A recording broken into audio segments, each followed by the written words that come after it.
Good evening, folks. Dr. Rowe here, and what a day it's been.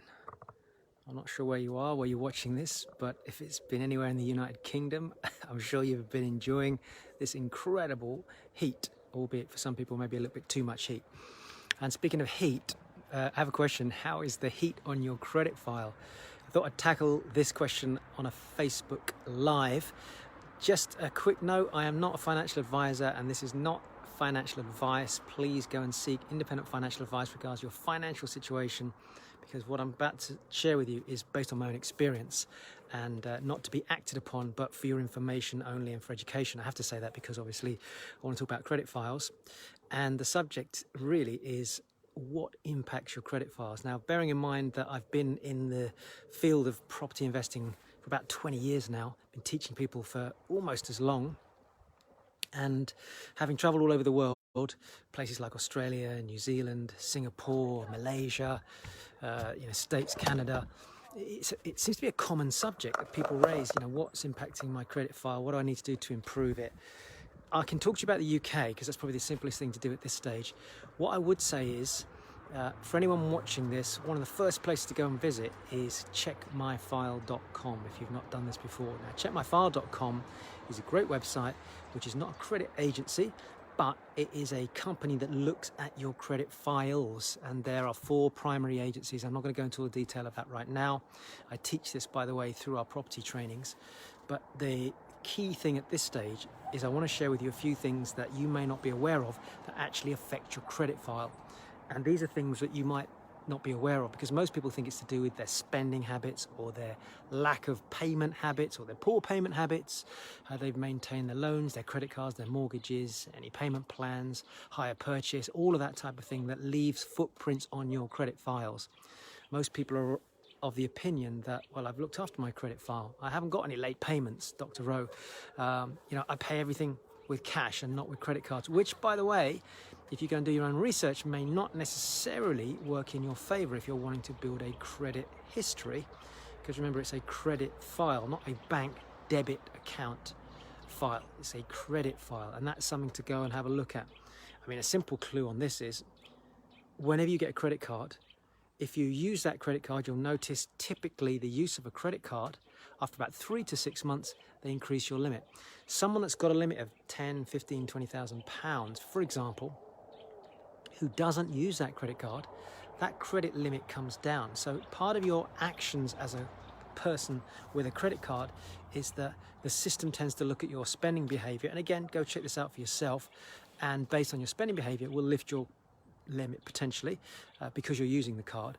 But equally, for people that are not using their card, it comes down as well. So if you don't use it, you lose it. That's a simple phrase to remember.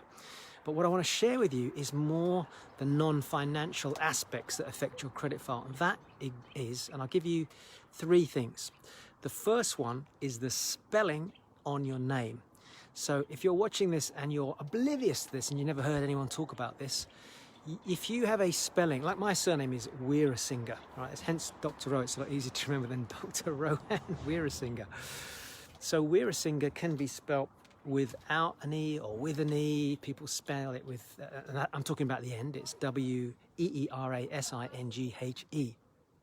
I've had situations where the spelling on my surname, on a credit card or on a loan or on a mortgage application or even on my electoral register is incorrect, and that has brought my credit score down. The biggest drop I saw with this impact was from about 900 and something down to 332. And by the way, your credit score, typically, again, it varies from credit agency to credit agency, of which there's primarily 4, is typically 1 to 999, if you look at it as that sort of average. 1 being crap, 999 being amazing, 600 being okay, 700 being good, 800 being very good, and 900 and above is being excellent. Okay, so that kind of gives you a measure of your credit file.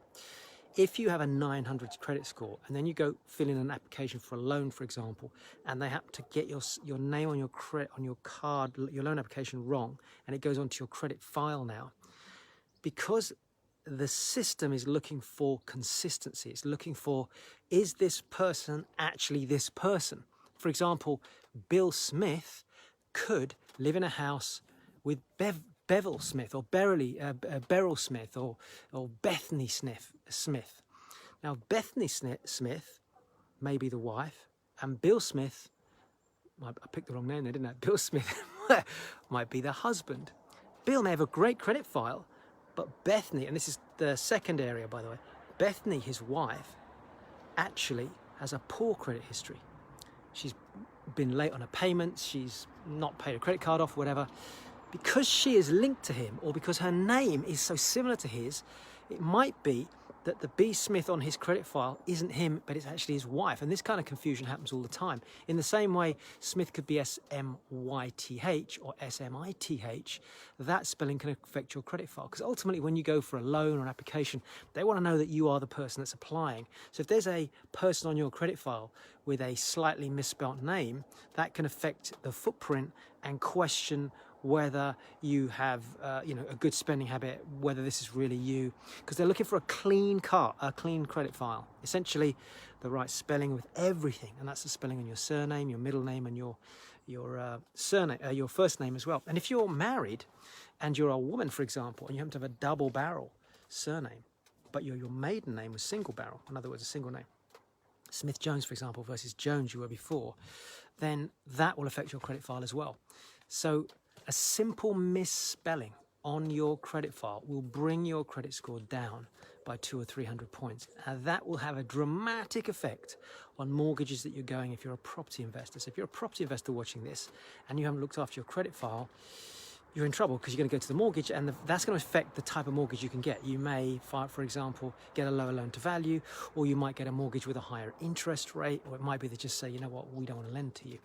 So that's the first one, the spelling on your surname or in your name.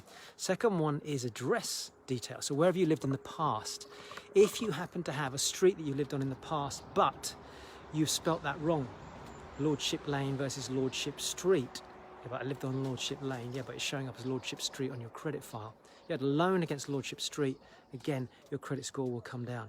So you're looking for consistency in all the spelling and the locations that you lived at. And that includes, by the way, the addresses and the dates that you lived at those places. So that's another huge one that people don't get. Oh, when did I live there? I think I lived there from June 2001 to July 2007. That's right, yeah. There you go, fill in another application. And you're filling in, when did you live in this address? Oh, it was May 2001 to July 2007, yeah. So now you got, and maybe across three you get it slightly different. That lack of detail, that lack of attention to detail, and that discrepancy will affect your credit file. Because ultimately, if somebody's lending to you, they want to make sure you are that person, you got the right spelling, you were also the person that lived at this address, and it wasn't somebody else. Because what if two B. Smiths lived at that address, and one B. Smith also lived there in June 2001, and another B. Smith was 2001 as well, April 2001, and that happened to be you. So all these tiny little things make a difference. When you lived there, what the name of the address was, what your surname is. And then the last one, for a lot of people don't realise this, is who do you live with? So we go back to Beth and Bill living together. Let's say Beth and Bill both have amazing credit scores, but their son, Brian, that'd be amazing now, wouldn't it? Brian, Beth and Bill Smith all live in the same house. But Brian Smith, who's 22, their son, has taken out a car loan, been late on his payments, also had 2 credit cards, which he kind of neglected to pay off. And now he's got black marks, and these leave footprints on his credit file. They lived there for 6 years, 6 years on his credit file. So now Bill and Beth come to a property training with Dr. Rowe, for example, and they do a 3-day property training with me.